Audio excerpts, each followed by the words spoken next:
2 కేంద్రీకృత వృత్తాలు ఉన్నాయి. వాటి వ్యాసార్థాలు 7 సెంటీమీటర్లు మరియు 14 సెంటీమీటర్లు.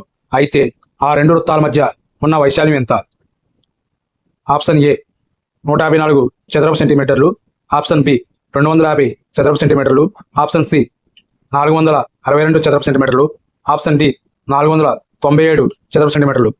ఇటువంటి సమ్స్ ఈజీగా ఎలా చేయాలని మనం ఇప్పుడు చూద్దాం. ఇటువంటి సమ్స్ సాల్వ్ చేసినప్పుడు మొదటగా 11 చే ఇచ్చిన ఆప్షన్లో ఏదైతే విశేషంగా భాగించబడుతుందో అదే ఆన్సర్ అవుతుంది. సో మనం ముందుగా చెక్ చేద్దాం. సో 154 11 చే అవుతుంది. సో ఇది ఆప్షన్ అవ్వచ్చు.